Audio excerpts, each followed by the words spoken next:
e kam besoj linjën. Mirëmbroma. Ma jepni ta dëgjoj mirë në studio, se nuk e dëgjoj zonjën Osmani në studio. Mirëmbroma. Shumë kënaqësi që të kam sonte në Top Story. Shumë kënaqësi që ke shkëlqyer sipas meje atje. Dhe patjetër që ajo simbolika e dorës në të cilën ka bërë xhiron e të gjitha rrjeteve të miqësisë shumë normale që ka treguar. Për mua është një nga gjestet më të pranueshme dhe më të bukura që ka bërë Donald Trump ndaj një funksionari të lartë grua, sepse përgjithsisht është më i zhdërvjellët se aq, me ty ka pasur një gjest respekti sipas meje, kam drejtën ta them këtë. Vjos, je prej gjithë ditës në Davos, të bëj një pyetje të parë. Ftesa ka ardhur drejt jush presidencës dhe presidentes Kosovës nominalisht, apo ka ardhur në tërësi dhe ti e gjendur në Davos me vullnetin tënd, sepse në Shqipëri ka një tollovi të madhe? Ne kemi marrë ftesën me datën 20 janar, por ka qenë shumë vonë në fakt kur ka arritur ftesa. Dhe në momentin që kemi marrë ftesën për të bërë antare themeluese e Bordit të Paqes, në të njëjtën kohë kemi marrë edhe kërkesën nga ana e Shtëpisë së Bardhë që të jemi prezent në Davos me datën 22 janar për nënshkrim.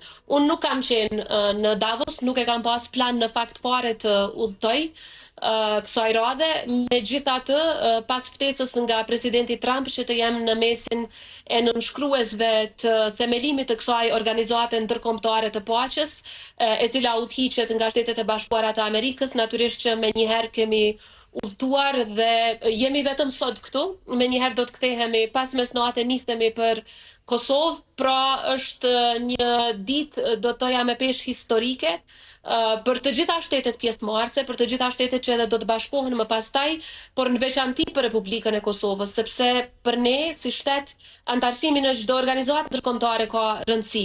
Por kur antarësohemi në një organizatë ndërkombëtare si shtet themelues, me të drejta të plota, me të drejta të barabarta, në mesin e 20 shteteve të para që e nënshkruajnë kartën e kësaj organizate dhe që udhëhiqet nga shteti më i rëndësishëm në botë, jo vetëm për të tjerët, por mbi të gjitha për ne si kombë dhe si shtet, kjo jep një peshë më të madhe historike dhe në të njëjtën kohë për Kosovën është fuqizimi i subjektivitetit ndërkombëtar, është fuqizimi i pozitës tonë ndërkombëtare, sepse siç e dini ne akoma nuk jemi antar të Kombeve të Bashkuara për shkak të vetos ruse, dhe kjo na jep një mundësi që të jemi të barabartë në mesin e kombeve të lira, që të japim kontributin tonë aty ku kemi mundësi në fusha specifike dhe në të njëjtën kohë që mos të bllokohet potenciali i Kosovës për shkak të politikave që shtetet të caktuara si Rusia i kanë në raport me ne.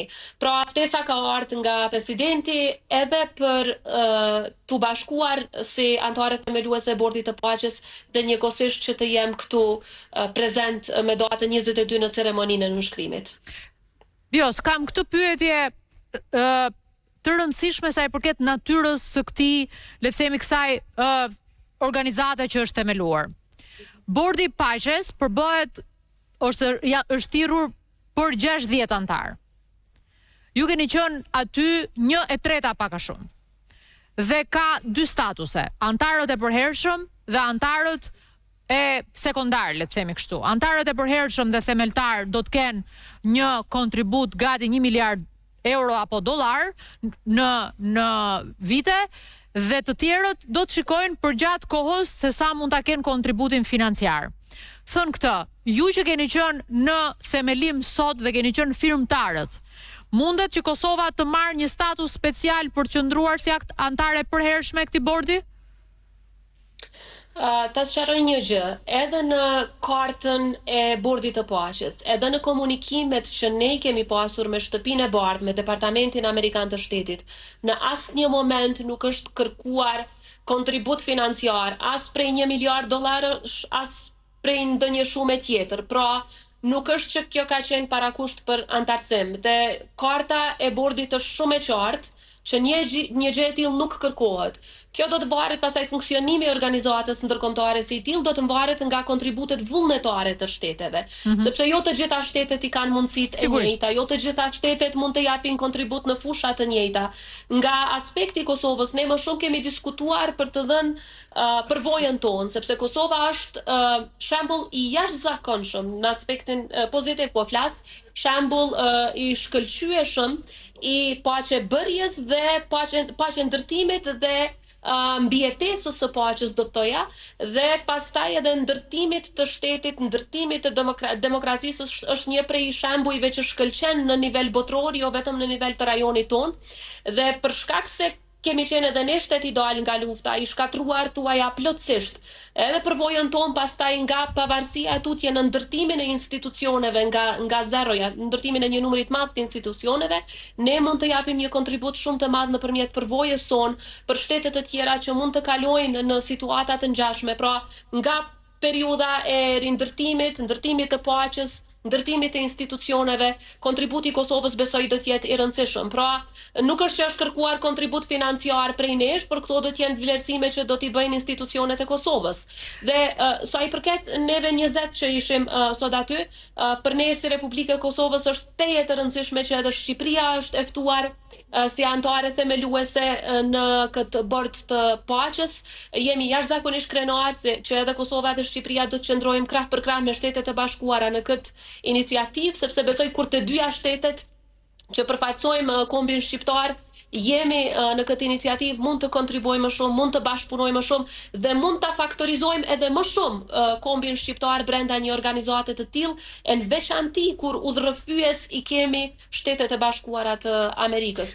Pra ne ishim sot 20 që ishim prezent si antar në shkrues të themelimit të organizatës, megjithatë, siç e tha edhe presidenti Trump publikisht, antar të kësaj organizate ka shumë më shumë dhe interesimi i shteteve është i jashtëzakonshëm për tu antarësuar, është jashtëzakonisht pozitive që ka shtete të mëdha që neve si Republikë e Kosovës po na shkruajnë dhe po kërkojnë vlerësimin ton për tu antarësuar dhe natyrisht vlerësimi ynë është pozitiv, sepse besojmë në leadershipin amerikan, sepse besojmë në vlerat që përfaqëson dhe në të njëjtën kohë është një mundësi e jashtëzakonshme për ne që të jemi pjesë e një organizate të tillë pa mundësinë që shtete si Rusia të na bllokojnë. Qartë. Kur merr formë juridike në të cilën ne shikojmë një bord, le të themi që vepron juridikisht dhe merr vendime, kur mendon që ky mekanizëm do filloj veprimin dhe Rakipllari ka një pyetje për ty Vjos. Natyrisht. Sa i përket hyrjes në fuqi, kjo organizat konsiderohet të themeluar në momentin që i ka kryer të gjitha procedurat e brendshme në së paku 3 shtete.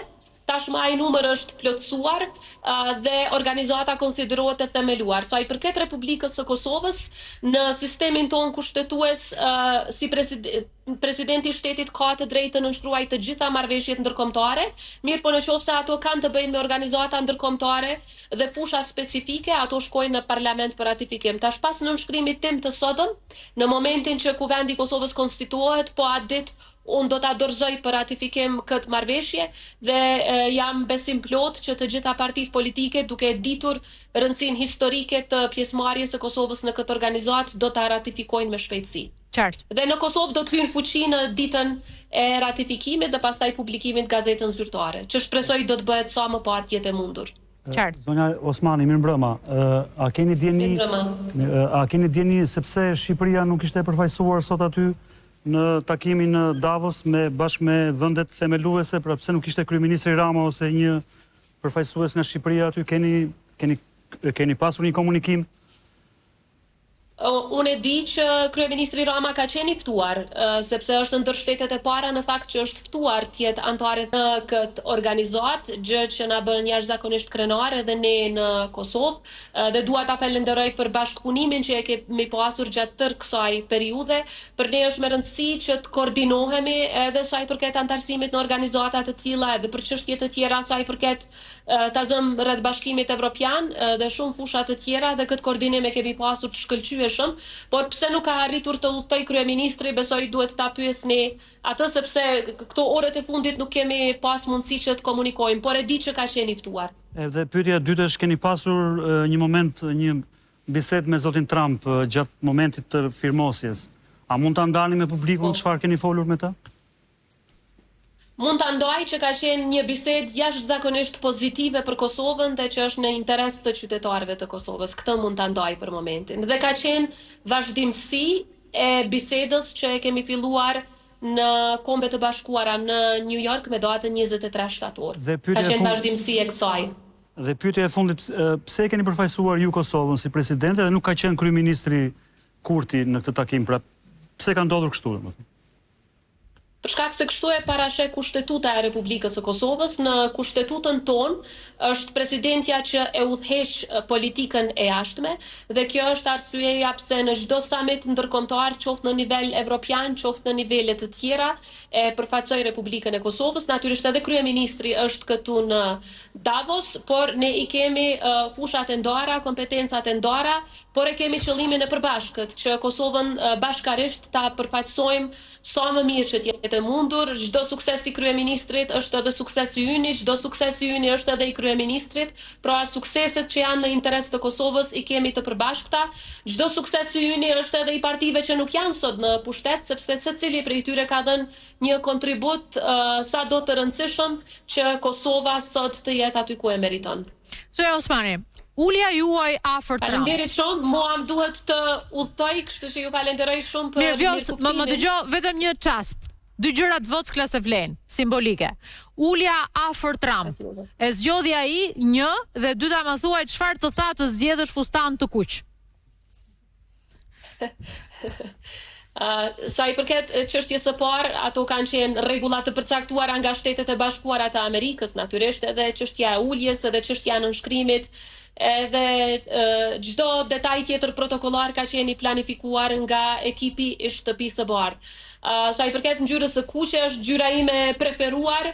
Edhe atë e kam pas me vete sot Grida, kështu që më pëlqeu shumë. Faleminderit shumë. Të falenderoj ty edhe falenderit që ishe me ne dhe di që je lodhur dhe di që ke bërë shumë udhtime. Je mirëpritur gjithmonë me shumë kënaqësi dhe vlerësim. Faleminderit Zoja Osmani.